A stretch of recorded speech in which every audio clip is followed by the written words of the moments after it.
Hi, you guys, and welcome back for another episode of the I Believe podcast. I'm joined with Dr. Carol Shields from Wills Eye Hospital, and today we're going to talk about pediatric ocular melanoma, as well as some of the myths and myth busting around pregnancy and ocular melanoma. So, Dr. Shields, thanks for joining us again. Yes, thank you for having me. I was going to start with pediatric ocular melanoma if you want me to. Yeah, I think that sounds like an awesome place to start. Let's just cover some of the current research in pediatric ocular melanoma. So when we talk about ocular melanoma, we're talking about conjunctival melanoma as well as uveal melanoma. So I'm going to just start with conjunctival melanoma. It's pretty rare to have conjunctival melanoma in children. So when you see a child with a pigmented spot on the eye, it's going to be nevus, nevus, nevus, nevus, and nevus. It's very rarely going to be melanoma. So don't worry. And most nevi occur right at the limbus. They tend to have their onset when the child's 2, 3, 4, or 5 years old. They tend to get a little more pigmented as they head into puberty. And it's a good idea to have them resected just because nevus can transform into melanoma. So if you look at all pediatric conjunctival tumors, only 1% are melanoma, and that's in our practice. So imagine, the real practice, the real world, it's way less than 1%. So I wouldn't worry about it, but it's a good idea to have a pigmented spot on the surface of the eye surgically removed just in case. Now, I'll move on to uveal melanoma. Hey, again, it's totally rare to see uveal melanoma in a kid. If you look at all uveal melanoma, only 1% occurs under the age of 20. And if you look at those children under the age of 20, they're mostly teenagers. And they tend to have approximately the same prognosis as older adults, but I do feel they have a little better prognosis. Why? Because when you do genetic testing of uveal melanoma in children, you're more likely to get negative genetics. That means they're going to be A or B, the cancer genome atlas A or B, which means lower risk for mutation. We found that a long time ago. 10 years ago, we published a report on 1,059 eyes that we did genetic sampling, and we found increasing age correlates with worse genetic mutation. So kids have better genetic mutation or less genetic mutation compared to older adults. So when we see melanoma in kids, yes, it happens. Usually they're over 3 millimeters in thickness. Occasionally they're mistaken as nevus, or could this be retinoblastoma, believe it or not? Or could this be Coates disease or von Hippel-Lindau disease? I mean, there's all kinds of diagnoses that get sent to us. But you can make the diagnosis with a good ultrasound. And if you're not sure, maybe a good MRI, you'll see it enhances. And then you treat them usually with radiation. If you can't, you treat them with eye removal. But we always get genetic testing beforehand because we want to prognosticate for the patients. And for example, today I saw like a 12-year-old girl who had a small ciliary body melanoma. We did genetic testing. It was the cancer genome atlas group A. I was able to tell her, hey, that's low risk. You're likely to do fine long term. You're doing well. We'll keep a check on you once or twice a year. So keep in mind that melanoma of the uvea can occur in kids, but generally, and believe it when you see it, and send them. If you're not sure, send them to an ocular oncologist to look and make a diagnosis. You never want to presume anything in a child. You don't want to presume retinoblastoma. You don't want to presume Coates disease. You want to be 100% sure. Is it melanoma or is it not melanoma? So are there any current specifically pediatric treatments that you're aware of that are just unique to the pediatric realm? And if not, then do you have hope that there would be some level of, for example, maybe the Belsar drug that you mentioned, something that could help to preserve vision? Because I'm sure for a younger child, preserving the vision as well as the life is also higher on the list because they're so much younger. Right. Today we had a 5-year-old child who had a big ciliary body melanoma, but he had ocular melanocytosis. So that's what promoted his risk for melanoma at such a young age. He required enucleation. But one thing about kids is kids just have a more robust system, body. They respond to things more robustly. And the same thing is they respond to radiation more robustly. When you put a plaque on their eye, they're at risk to get worse radiation retinopathy.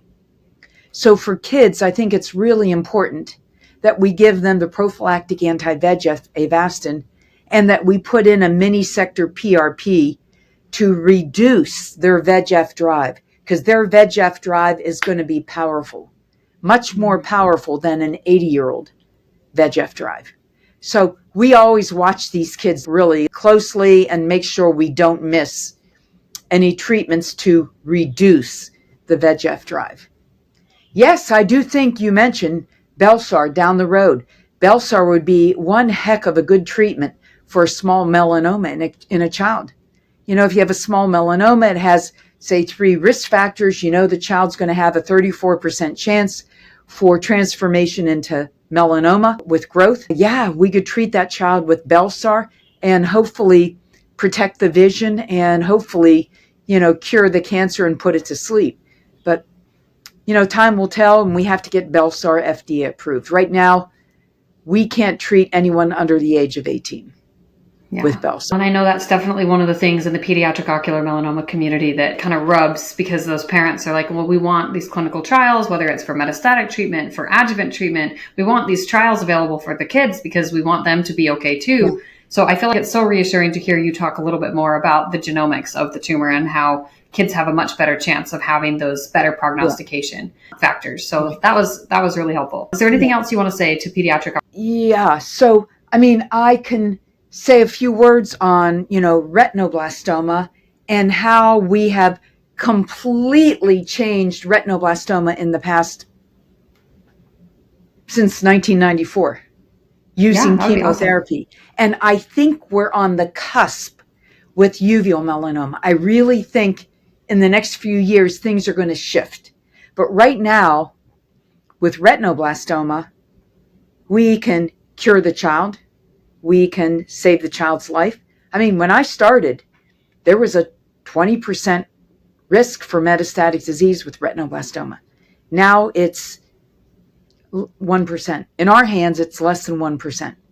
Kids just don't die from this cancer. And we prevent the disease from transmitting to the next generation. Isn't that cool? That's so novel. That's so cool. Because retinoblastoma is in 1/3 of cases a heritable disease.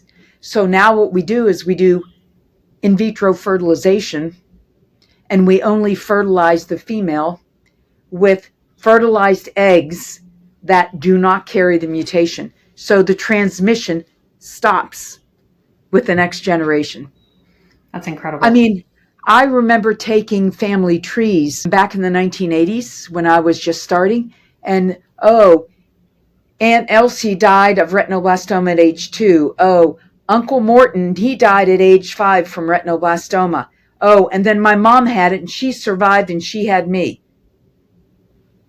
That's going to all be done. Yeah, so we've done a lot with retinoblastoma. And you mentioned, we need FDA approval. Well, we sort of don't have any FDA approval for any of the drugs we use in retinoblastoma care. We don't have any approval for the use of vincristine, etoposide, carboplatin, melphalan, topotecan for retinoblastoma. We're using it all in kind of a sympathetic way, and we know it works. And we've done enough trials to show that it works, but we don't have FDA approval. We're just using it because it's been shown, thanks to Judy Kingston in London, who first did it, and thanks to Kaneko in Japan, who first did IAC.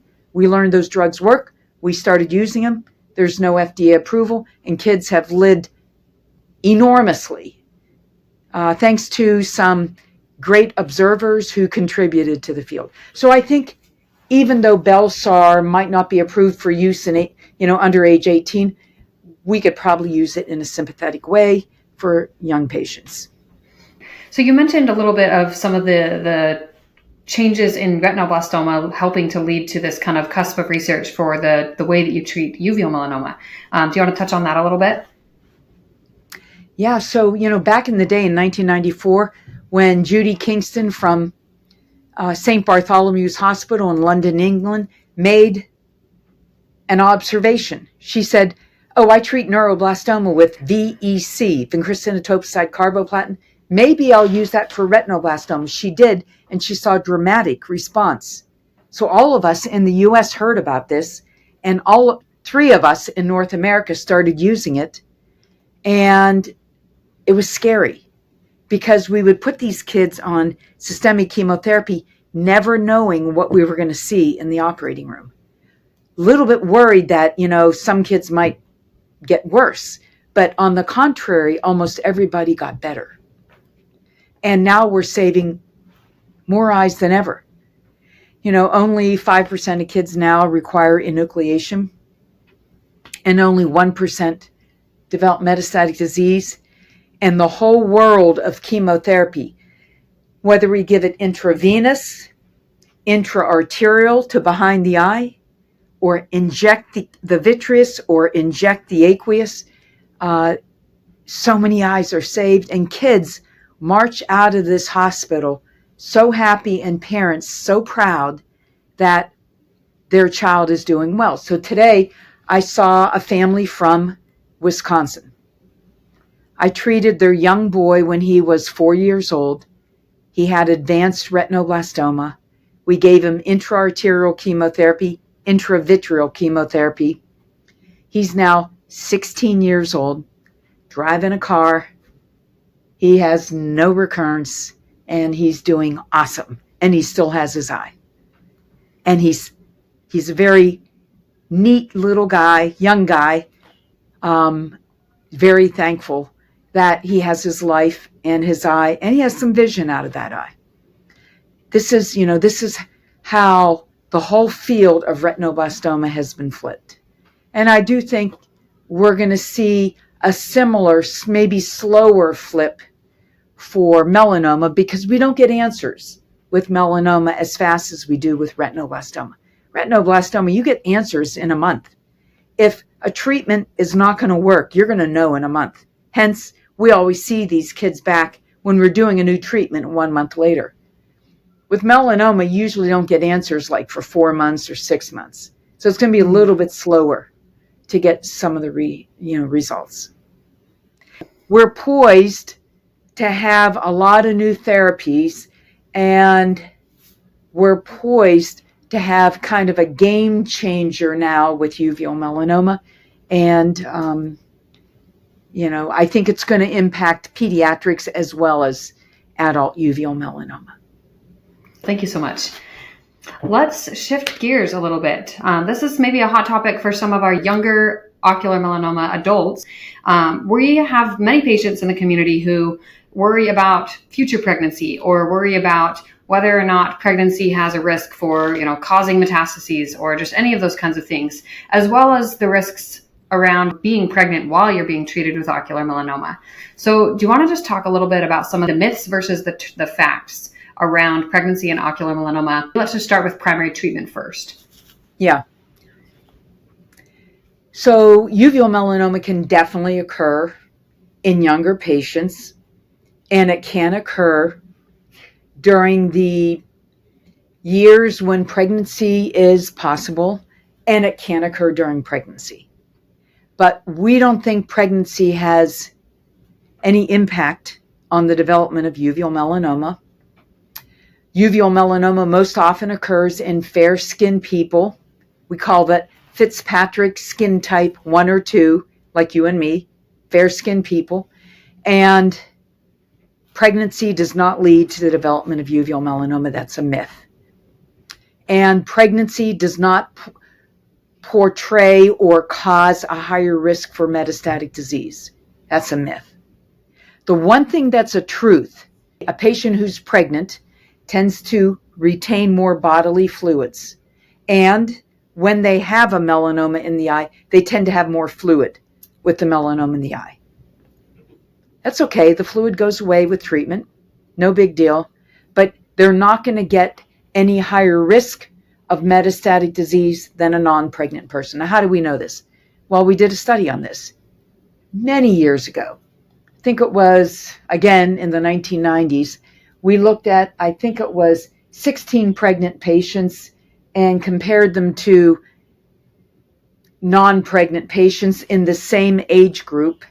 And we found that they had the same incidence of metastatic disease. Then Dan Albert, when he was up at Mass Eye and Ear, he looked at pregnant patients who had uveal melanoma who were pregnant and came to enucleation. He looked at surface markers on the melanoma. Do they have estrogen or progesterone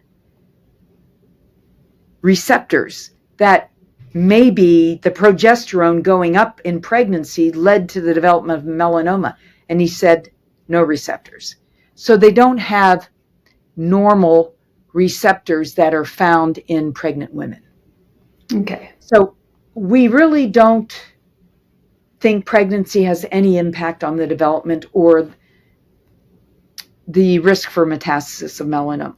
However, if a pregnant patient has a melanoma, we try not to irradiate during the first trimester because we don't want to expose the fetus to any radiation. If we have to irradiate, we will have the mother wear lead the entire time she has radiation on. So we give her our lead vest and a lead skirt. So that way, the radiation to her eye can't penetrate the lead vest. So it's not going to get to the fetus. And we do everything, all of our surgery under local anesthesia, no general anesthesia. Even if she's in second trimester, and even sometimes in third trimester, we still do the lead vest on the mother, just for peace of mind, you know. So when we come in with our Geiger counter to check for radiation in a patient with melanoma, if we're this far away, we usually can't detect it an arm length. But as soon as you get a little bit closer, like a fist length away, you can detect it. So imagine you're only going to detect a little bit of radiation in this aura about the size of a head. And the radiation does not cause any damage to the opposite eye, to the brain, to the mouth, to the sinuses. So it's so minor that it's not going to cause any risk to the fetus. But we still, just for peace of mind, put a lead vest and a lead skirt on the mom. And in the past, and we sometimes still do this, instead of having the mom wear it heavy on her abdomen that's already big, we put that, you know, in a hospital, how you have like the dinner tray, that little moving dinner tray, we put that over the mother and we just lay the lead on top of that so that it's not on her abdomen, it's on the dinner tray. So it can't go through that. But a lot of it is myth and not fact. This year at the Academy, though, I am giving a talk on ocular oncology and pregnancy. And you know what I'm talking about? Basically, two things. Yeah, I'll talk about melanoma, but I'll say it's mostly myth. But with choroidal hemangioma, a pregnant woman gets lots of fluid. So choroidal hemangiomas can get worse during pregnancy.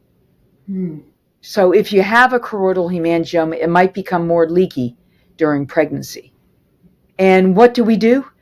We usually wait for the patient to become unpregnant because the fluid tends to go away. I'll never forget, 20 years ago, I had a Hispanic lady who had a choroidal hemangioma. She had total retinal detachment. And we said, let's sit tight till she delivers the baby. She delivered the baby, all her fluid went away. Because all that fluid that you retain goes away. So it's good to wait on that. The same with meningioma. That's the second tumor. Meningiomas, if they're in the brain or around the nerve of the eye, They can get worse with water retention during pregnancy, but then that goes away once they deliver the baby. I think as far as pregnancy and uveal melanoma goes, I think hearing you talk about some of those studies that you shared around just showing that we don't see any of those risk factors for progesterone or estrogen, showing that pregnancy would exacerbate, say, metastatic growth or the primary tumor growth. That's hugely reassuring. And I'm sure that the people listening, we can share that with our friends just to make sure that they know. There's so many ways and so many things that, especially when we're a younger patient, that ocular melanoma, uveal melanoma can just feel very scary and uncertain. Right. And bottom line, early detection makes a difference. Really important. So you mentioned not treating in the first trimester. So if you find something that is early, like a small nevus, let's just hypothetically speak here, would you still want to wait for a couple of months? Do you have that kind of window of time to work with the first trimester versus the second in a pregnancy patient? Yes, we have so much better treatment options. We have so much more freedom for treatment second and third trimester.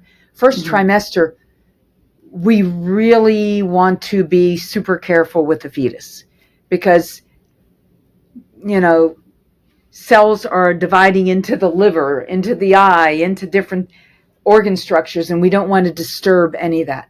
So if we saw a choroidal nevus that was a bit suspicious in the first trimester, we would probably bring the mother back in, say, 2 to 3 months, hopefully get them into the second trimester. And then if we needed to do treatment, whether it be low-dose plaque radiotherapy or standard-dose plaque radiotherapy versus maybe transpupillary thermotherapy, we would do it. Okay. But we feel so much more freedom in the second trimester. And of course, much more freedom. By the time you get in the third trimester, most of the organ systems are already developed. It's mostly just growth of the organ systems at that point. This has been so neat to listen to. So Dr. Shields, I'm so thankful to you, so thankful for your expertise. And we here at A Cure in Sight and through the I Believe podcast listening community are so grateful for everything that you've shared and just the continued efforts that you and your team make in research, in training the next generation of ocular oncologists. I know that you do a lot of medical teaching with your fellows and your students. So we are so thankful for everything that you do for the ocular melanoma community every single day. Well, thank you. And our whole team feels honored. I couldn't do this without all of the technicians and the front desk, back desk, counselors, you name it. We all work together as a team. It's not just one person taking care of the patient. It is really an entire team. And for us, it's a great honor, and we will continue to strive to do our best. Well, for those of you listening, please make sure to share this episode with any of your friends and anyone else in the ocular melanoma community. And we are so delighted to have Dr. Shields here. We hope we'll get to have you back at a future date, maybe to talk about something new or something a little more specific. Maybe we could talk about Belsar, or we could talk about Darrow a little bit more in depth. But it's been such a pleasure, and we look forward to having you back next time. Great. Thank you, Danette. This was really a fun conversation. I really appreciate it.